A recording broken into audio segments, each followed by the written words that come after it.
Okay, hi, my name's Lexi, right? And my name is Trenton Marks. And today we're going to be talking about effective communication skills and specifically how that relates to judgment and decision making, which I think it does. Absolutely. So to begin, we're going to be talking about the basic skills of effective communication, that being listening, self-disclosure, and expressing. Awesome. Okay, so this is a lot to look at. But so listening, there is real listening and then pseudo listening. So for real listening, when you're real listening, you have the intention. Your intention is to do one of four things, or all of four things. First, to understand someone. So when you're trying to understand someone, you can't really help but really listen because you want to understand what they're saying. When you're trying, or to enjoy someone, or to learn something. So when you're enjoying a conversation, you're enjoying what's happening. You're, you're listening. Or when you're listening with the intention to learn something, it's kind of an innate thing that it's just going to happen. You're just going to really be listening. And then to give help or solace. So if you're trying to help somebody to bring out what they're really trying to say or express their real emotions or to help them, with their issue, with what they're talking about, then it just kind of comes naturally to listen. And then so pseudo listening is actually the key to real listening is really the intention to do so. So the intention to really hear someone or to do one of those four things, right? The problem is that a lot of listening masquerades as the real thing, and we call that pseudo listening or Bullshit listening. yeah. So pseudo listening. You want to talk about some ways we can bullshit listen? Yeah. So a few ways that we, half-hearted or listen in a self-serving way is that, you make people think you're interested. So they like you or, you're getting something out of it. Maybe, yeah. So, and another one is you're listening for a specific piece of information. So you just want to hear what you want to hear. So you're not really hearing what they're actually saying. So you're not really engaged in the moment. Which I think has to do a lot with what we learned in cognition, which is that threshold. I'm hearing for maybe my name or an explicit comment or a swear word. And if I hear that, then I go into then my system 2 is activated and I'm actually listening. Yeah. So when something reaches that threshold of interest. Yeah, exactly. And a lot of these pseudo listening constructs, that's really system 1 that's occurring right there. This is Kahneman's system 1 and system 2. System 1 being, cognitive ease. It's lazy thinking. You're basing your decisions off of your past experiences that are automatic, whether that's, a bias or a stereotype or, a heuristic that you're really, full-hearted on. You have anything else to add on those ones? Do you have any that you really like? Or any that really stick out to you? Yeah, so this one says, looking for the weak point in an argument, so you can always be right, listening to get ammunition for attack. So I think that that's super prevalent in the world and in whatever. You're listening in conflict so that you can be right. You're not listening so that so that you can win, or that you're listening so you can win, not so that you can resolve a conflict and reach a resolution and kind of both get to a place of understanding and solace. I guess.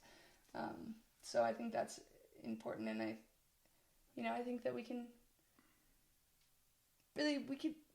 it's a decision we make with every single communication that we have. Am I going to really listen?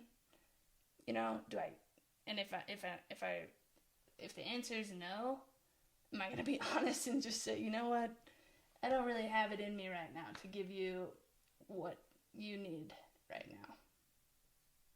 So it's decisions. Perfect, yeah. I couldn't agree more. Anything else? No, I think we're good. All right. On to the next slide. Okay. So the next thing we're going to be talking about is, this is a worksheet that we found in a book. It's called Communications. Or it's called Messages. Yeah, you're right. Yeah. A communication skills handbook. And amazing book. It really is. Highly recommended. We wish if we would have found it at the beginning of a relationship, it probably would have been a vital part. But it's a vital part now. It's great. So in this worksheet, we are asking ourselves who are the people that we really listen to, and when is pseudo listening actually, active. And it's really taking an introspective look of yourself and why you kind of have these innate responses to certain people in certain situations. Yeah. So just really another decision you can make is to work on these things so that you can be a more real listener, so you can really listen more often. Yeah. Yeah. Anything else? No. Cool. Okay. So there's blocks to listening. So and these are no-nos, right? So a lot of times, the pseudo-listening, a lot of times what's happening are some of these blocks. So there's comparing, which is like,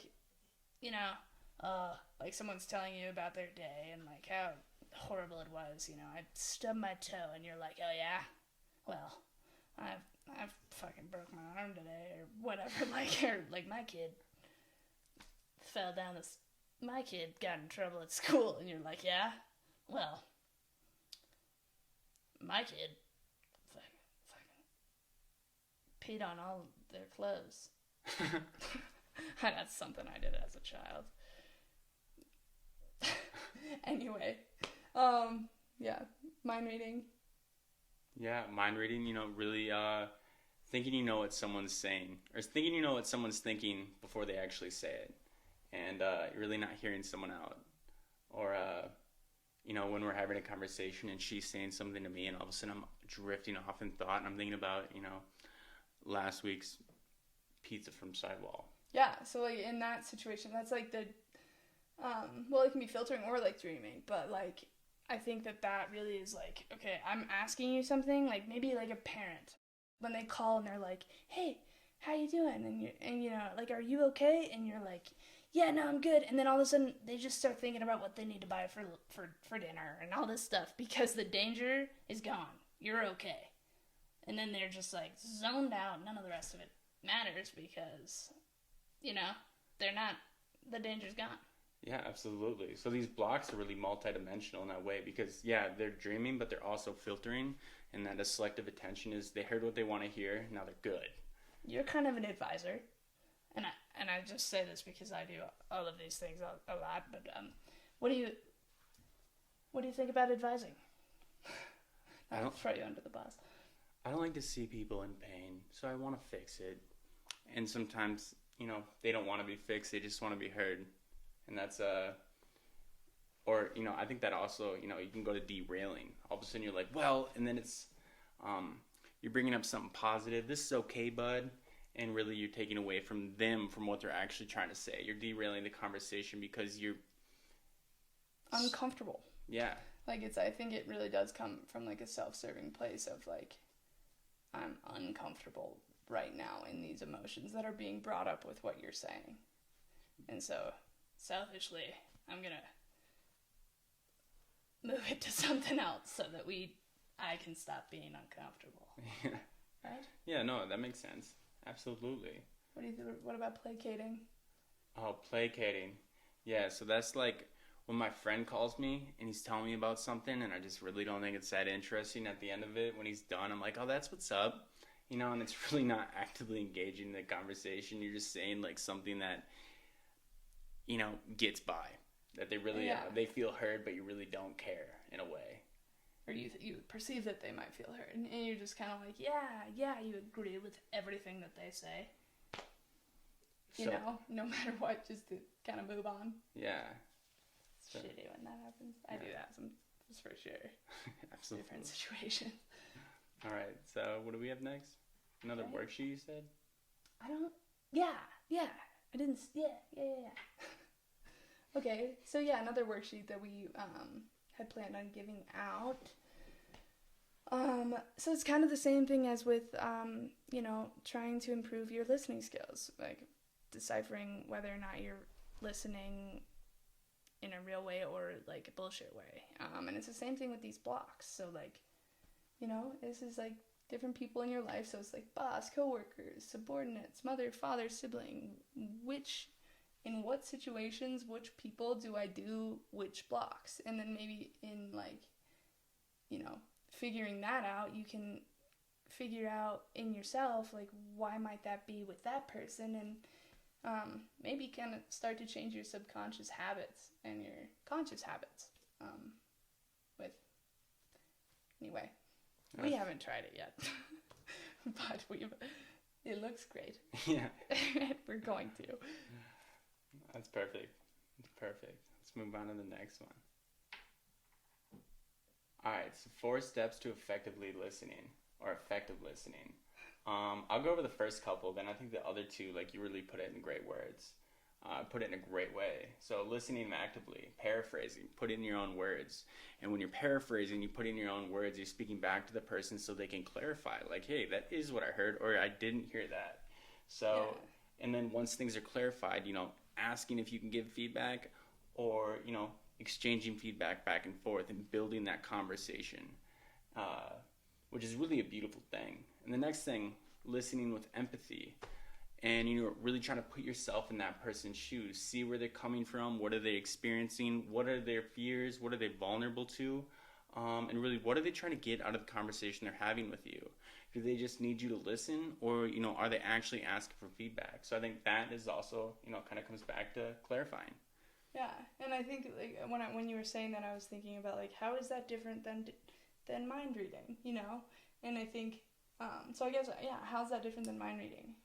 I think it's different because your intent is less self-serving. Mind reading being more self-serving to where almost you can get an advantage of the conversation, and this is you just want to be there for that person, and you're trying to, really peer through their eyes of what they're experiencing in the world. Yeah, based on like observations instead of like putting words in their mind, in their words. So like, I'm observing that you're kind of, hunched over. Maybe that person, even though they're saying they're doing well, if they're like this or like, talking in a different tone, whatever, maybe what they really, maybe this happiness that they're saying is really like coming from a deep down sense of like sadness, even if they're not saying it, and self-disclosing. Yeah, absolutely. So selfless versus self-serving. Yeah. Perfect.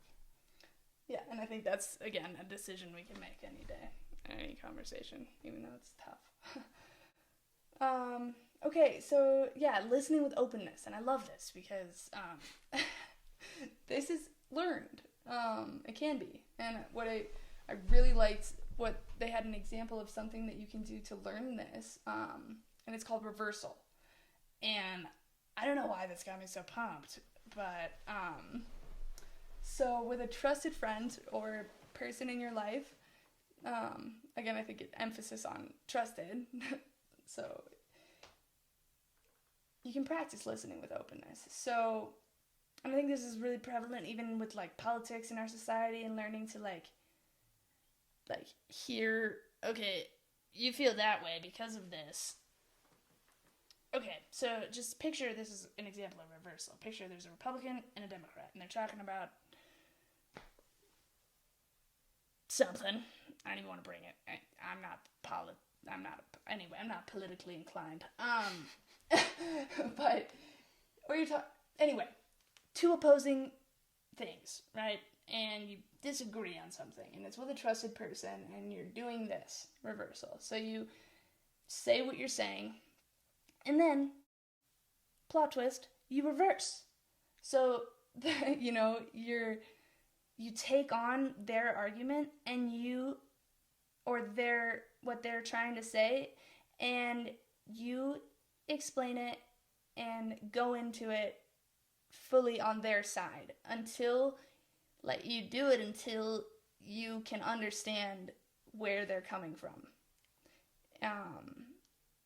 And again, I just think that sounds awesome because it's really, anyway, what do you think? What do you think of that? I think it's sounds hilarious if you imagine Trump and Hillary Clinton all of a sudden in the middle of the conversation and they switch their roles and then they start speaking and all of a sudden everyone's just like, what just happened? They're like, oh, I could see totally where you might like that idea now that I've really, really reversed roles with you. Just cool. Okay, and then listening with awareness. And this is super, what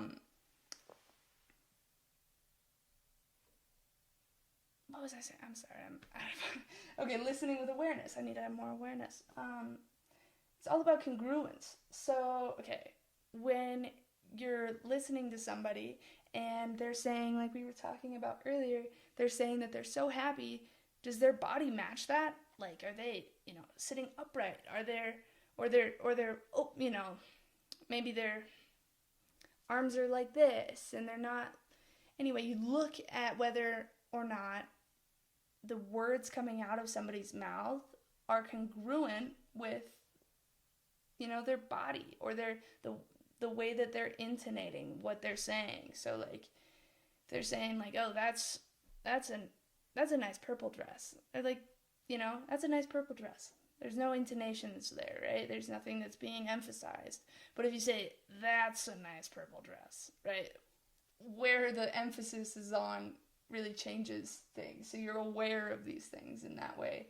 You can be kind of like, okay, wait, I got something. Were you saying that?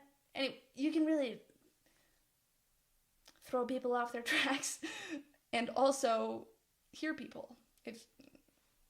Throw people off their tracks. I don't know what I was trying to say, but yeah. So what it says, does the person's tone, emphasis / facial expression / posture fit with the content of their message? Yeah, I think we're going to talk about that a little bit later on. It's really great, parlays well into the 7-38-55 rule, and we'll just leave that for a little bit later. All right, cool. So then we have total listening. So this is really actively engaging with someone. And how do we do that? You make good eye contact with them.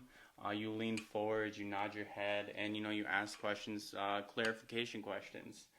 And, you don't want to be distracted during the conversation. So you do what you can to, show that person that you're interested by, moving out of a moving train so you don't get hit so you can keep having the conversation. Or like if a group walks by and you're kind of just like, oh, and you just like move. I always feel like so considered. Yeah. When somebody does that. Yeah, seriously. And I like that person more, 100%. And I think the last one's like the most important. So being committed to understanding someone, like where they're coming from, even if it, irks you and pisses you off. So really taking an empathetic approach to where you're right or like you're not always right and maybe you should hear the whole story, the whole message. Yeah, and I think that that's another piece of like making that decision to be committed. And, we're not saying this in a way that's supposed to convey that it's easy, because when you're angry or upset, it might not be easy to like sit and be committed to actually hearing somebody. So, it's like day by day and working and decisions. Seriously. Cool. Ooh, cool. I like this one. So, okay, self-disclosure. So there are 4 quadrants here. So there's the open self, which is known to you and known to others. So it's just out in the open. And there's the blind self. So that's discoverable by others, or it's known to others. So, but it's blind to you, right? Then there's the hidden self. So it's known to you, but it's kept from others. And then there's the unknown self. So it's unknown to you and it's unknown to others. And the most prevalent example of this is like the subconscious. And the only evidence we really have of the subconscious is like through dreaming. But it's really interesting. So like these things that, subconsciously, I see a poster and then I vote this way. Like we don't know that this happened and it's not known to me or you, but it's happening. And I think that's so interesting. Absolutely. Very well put. Okay, and here's some rewards of self-disclosure. Like, why do we want to do this? Why do we want to expose ourselves and be vulnerable to others? Well, also, if you take a look inside, it's going to increase our self-knowledge. We're going to understand ourselves better. It's going to create more intimate relationships, and it's going to deepen and strengthen that relationship. And disclosure breeds disclosure. So as you dive in, they will hopefully dive in as well. Yeah, so it's like improved communication, right? Yeah, yeah. And then in doing so, disclosing, you're going to make better sense of, why things happen and why you do the things that you do. So that's going to remove guilt and, not holding all this stuff in. We're going to have more energy overall. Yeah, and like on the guilt thing too, I think that once you, disclose things and put things out into the open, you can, you take away their life. Like something that you have inside, if you put words to it and put it out, then there's the power kind of loses itself, and someone else can be like, oh, that's not so bad. Yeah. It's not all inside. But. Karmic reasoning. Right. Anything more on that? Nah. Okay, so this is... So in general, the more that you are... the more that you put into your open self, so what's, that you divulge to others, that are known to you and others, in general, the better your communication will be. And that isn't to say that everybody needs to have the same amount of openness, because maybe a more extroverted person, in general, will have a bigger, person C, will have a bigger open quadrant, just, as they are. And maybe a more introverted person will have smaller, and that's kind of their own range. And so it's all relative, and not everyone's going to be the same, and that's okay. That's why we're humans and we're different, and that's great, right? Yeah, but in general, in your own relative block, the more that we can put into our open quadrant, the better communication we'll have, and the better relationships, I think, in general. Okay, and so also within your relative range, you're not going to be the same in every situation, right? So like talking to a traffic cop, your open self will probably be a little bit smaller, depending on, no, just in general, and so more of the hidden self will be there. Okay, and then like talking to a friend, or open self might be bigger. And then ideally when you're talking to like a lover or a really close friends, it'll be like kind of all of them equal. But anyway, the point of this is that it's not the same all the time, and that different situations will elicit different things. Does that make sense? Yeah. Perfect.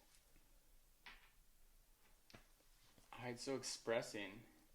So there's 4 ways. It could be broken down into really 4 different things. Observations, thoughts, feelings, and needs. Observations are factual things. She was born in Colorado. Well, I was born in Colorado. That's what, she was born in Colorado. Oh, yeah. And then thoughts, these can be beliefs, theories, or value judgments. Did you give an example of those? Yeah, so thoughts. Communication is essential in relationships. That's a belief. Some people may think that that's really not a vital component if they're, crazy. That outdated, seriously. And the theory is he must think she is cute. He always acts nervous around her. That's the theory. Yeah.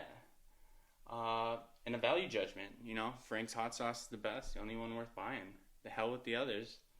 And then feelings, I light up with joy when I see you. I feel this incredible rush of affection. And then needs, could you just hug me for a while? And being able to really self-disclose that. And it can also go back to, Maslow's hierarchy. Are we really having our certain needs met? Because, if we're worried about... How can we have them met if we don't express them? Seriously. Yeah. And if we haven't eaten in 17 days, we're probably, not going to care about some other things. We divulge. Okay. Gluttony. Okay, so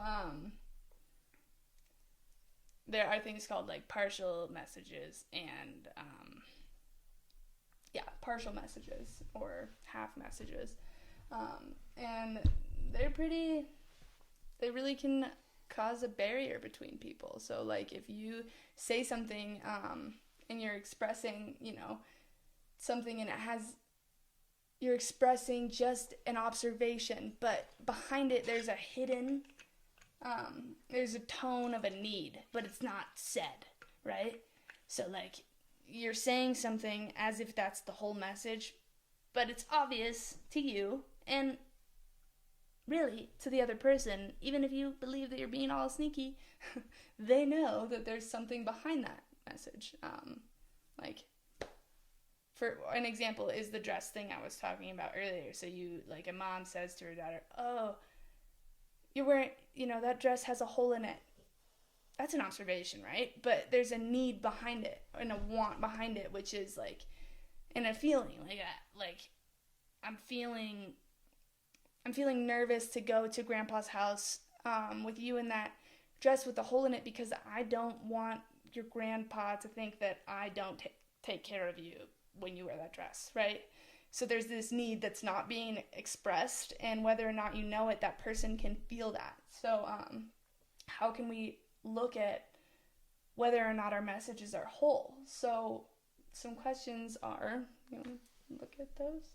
Sure, yeah. Are we thinking factually? Are we thinking critically? Are we thinking with system to enact? And are we being coherent? And do we have a lot of integrity? Are we expressing our inferences and conclusions? With clearly coherence, and not blaming someone. So that's really taking accountability for why you're feeling what you're feeling or thinking what you're thinking. Yeah, it's like expressing, asking yourself, did I express my feelings without blame or judgment, which I have a problem doing sometimes. Yeah. So, and then, sharing needs. So really it's how honest are we with ourselves determines how clearly we see reality.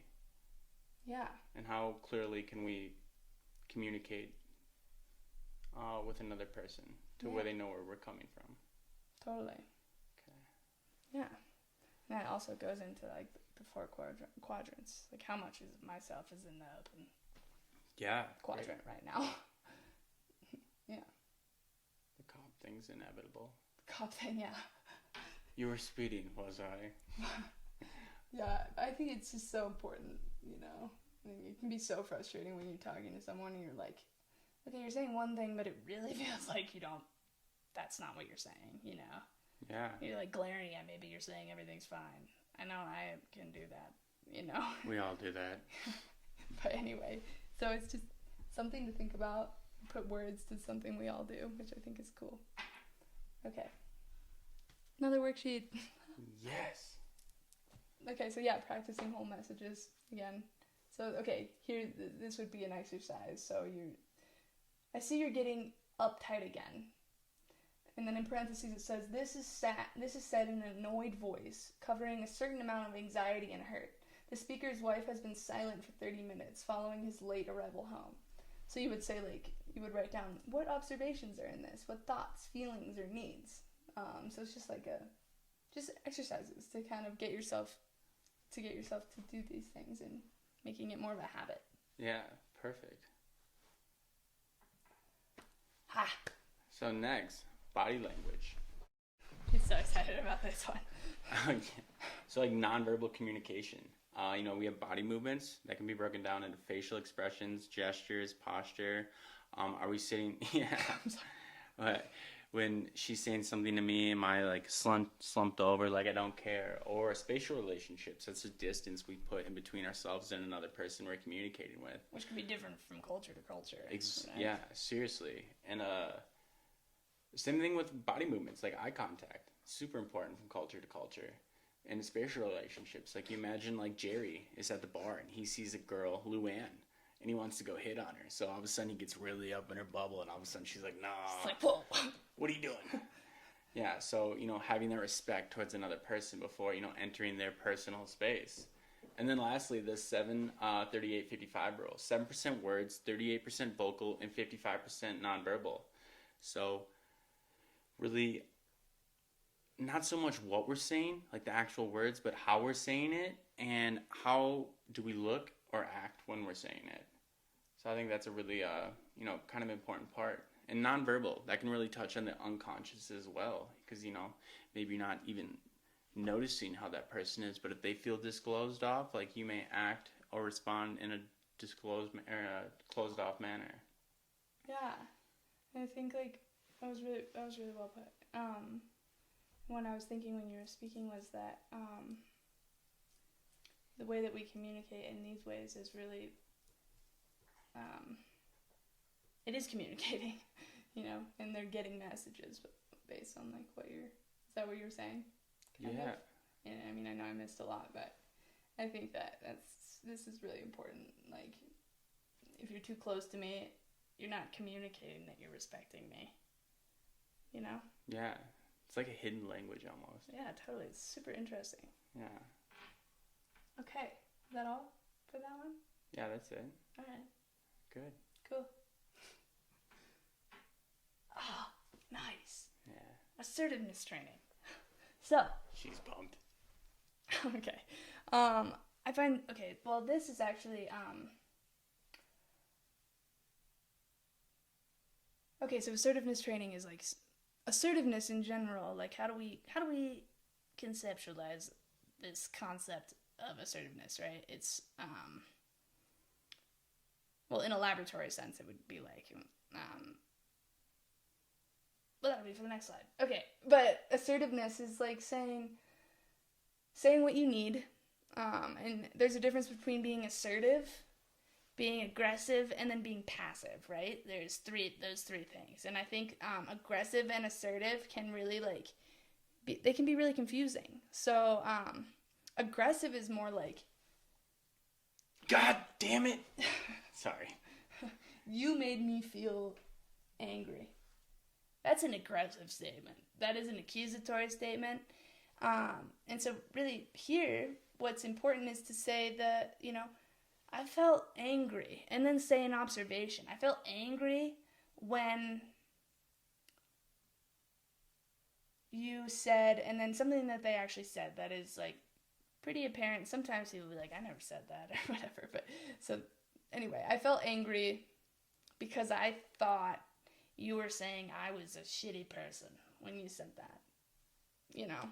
Like really, really feel what you're saying and be assertive with that. And also I feel uncomfortable right now, so I think I'm gonna leave. Just assertiveness instead of being like, you're making me really uncomfortable right now, which is just aggressive. Or then there's passive, which passive is kind of like you get to a four-way stop and you all wave and this person everyone wants to go first, but then the person waves and lets you go, and then they tail your ass, and then they're giving you the bird behind underneath, and they're just passively really angry. Totally. It's like a sly way. Yeah. Of coming across with anger. You don't want to show it and you don't want to be assertive, but you want to still for them to feel it, and not in an obvious way always. Yeah. So this is I love that. But assertiveness training is really super, you're making decisions, judgments, and decision making, right? We're making decisions to speak assertively and say and be vulnerable, and saying instead of using accusatory language when we are speaking to someone and are angry, we're using, we're really being truthful, because nobody can make me feel any way. My thoughts my feelings come from the thoughts that I have, right? Which I can have a thought about an action that you've done or an observation that I've had, but your action never caused me that, right? Anyway, assertiveness training, I could talk about this all day. But I think it's really, really interesting. And I think it's really important, if I may. Yeah, go for it. I think it's really important, comparatively to being assertive or accusatory, is setting boundaries with someone for what you need in a way that you hold composure and you're able to express a proper amount of rhetoric to where you're not coming at them or they don't feel attacked, and you're clearly labeling the facts. And you're not having like an overly emotional response. So again, that's system 2 in action. You're not letting system 1 and, an overabundance. Impulsive. Yeah. Not having an overabundance of emotions, predict how you're coming across. Yeah, for sure. I like that. Yeah. And yeah, so thanks. Okay, next. So this is a way to measure assertiveness. This was a study we found. Yeah, and after we, spent a lot of time on it, we realized that it dates back to like the late 70s. So the credibility standpoint, they had a lot of success then. So we'd like to think, I guess the world has changed a bunch, but hopefully there still is a lot of success. And that's something that I think would be a great thing for future research with communicating is, how do you measure assertiveness? That'd be really interesting. Yeah, because it's such like a broad concept, right? The assertiveness. Yeah. That could be, that could just be anything. So how do we what is the word in statistics? How do we coagulate? I don't know. I don't even know.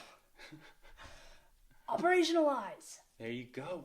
Assertiveness. Nice. And here it is with the behavioral test of tenderness expression. And it was super reliable and valid.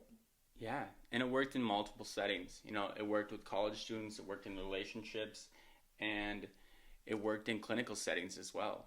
So I think that's, and it was quick. People were able to take a 15-minute, behavioral test of tenderness expression, what a name, within 15 minutes, and someone who is... Like a significant other was in the study, they were significant others. Yeah. It was like all relationships that you had to be together for more than 6 months.